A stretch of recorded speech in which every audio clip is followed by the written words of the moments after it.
Friends అందరికీ నమస్తే. నా పేరు దేవి.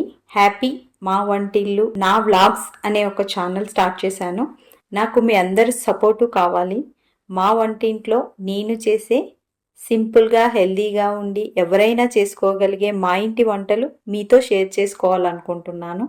మీ అందరూ నా ఛానల్ని సపోర్ట్ చేయాలని మనస్ఫూర్తిగా కోరుకుంటున్నాను. మీరు చేయవలసిందల్లా నా ఛానల్ని సబ్స్క్రైబ్ చేసుకోండి. అలాగే పక్కనే ఉన్న బెల్ ఐకాన్ ప్రెస్ చేయండి. అప్పుడే నేను పెట్టిన ప్రతి వీడియో మీరు మిస్ అవ్వకుండా చూడగలుగుతారు. వీడియో పూర్తిగా చూడండి. నచ్చితే లైక్ చేయండి. ఇంకా బాగా నచ్చితే మీ ఫ్రెండ్స్కి షేర్ చేయండి. ఫ్రెండ్స్, ఈరోజు నేను మీ అందరి కోసం పెసర పూర్ణాలు చేస్తున్నాను. దీన్ని కొన్ని ఏరియాల్లో ఐబూర్లు అని కూడా అంటారు. ఇవి చాలా ఈజీ అండి. మనం పచ్చిశనగపప్పుతో పూర్ణాలు చేసుకుంటూ ఉంటాము, కానీ అవి ఒక్కొక్కసారి ఆయిల్లో మొత్తం చీదడం జరుగుతుంది. ఇది అలాంటి ప్రాబ్లం ఏమి ఉండదు, చాలా ఈజీగా చేసుకోవచ్చు. అందుకే ఈరోజు ఈ ట్రెడిషనల్ వంట ఈ పెసరబూర్లు మీకోసం నేను చేస్తున్నాను. ముందుగా దీనికి కావాల్సిన పదార్థాలు: 2 కప్పులు పెసరపప్పు తీసుకొని దాన్ని 2-3 సార్లు శుభ్రం చేసుకొని వాటర్లో 2 అవర్స్ చేపు నానబెట్టుకొని ఉంచుకుందామండి.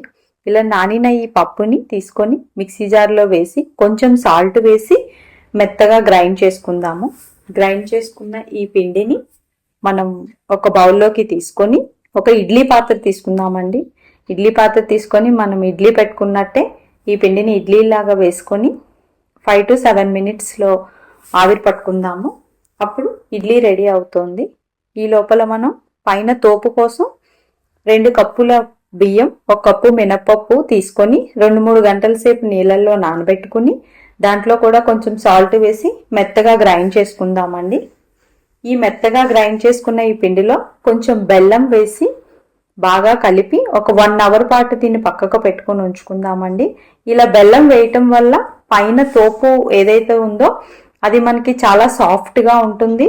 అంతేకాదు 2-3 రోజుల పాటు నిల్వ కూడా ఉంటుంది. అందుకే ఈ బెల్లం వేసుకునేదండి. చూడడానికి కలర్ కూడా చాలా బాగుంటుంది. మీరు ట్రై చేయండి.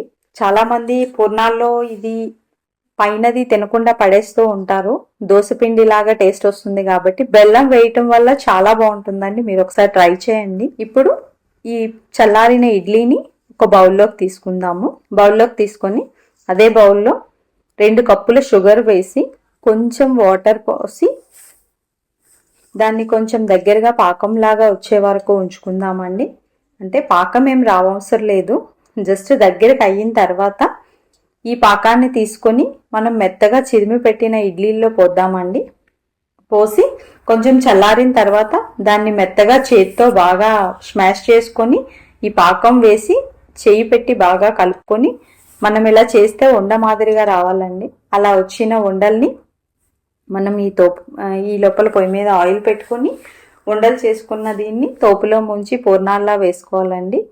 అంతేకాదు కొంచెం పచ్చి కొబ్బరి కూడా యాడ్ చేసుకోవాలి. అది ఆప్షనల్, మీ ఇష్టం. కానీ కొబ్బరి వేస్తే చాలా బాగుంటుంది. ఫ్రెష్ కొబ్బరి వేసుకొని కొంచెం ఇలాచీ పొడి, కొబ్బరి వేసి దీన్ని ఉండలుగా చేసుకొని పూర్ణాల్లాగా ఆయిల్లో డీప్ ఫ్రై చేసుకోవాలండి.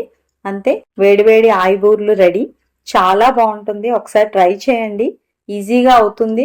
ఆయిల్లో ఎలాంటి డిస్టర్బెన్స్ లేకుండా బూరెలు చాలా క్లియర్గా వస్తాయి. ఒకసారి ట్రై చేయండి. Thank you.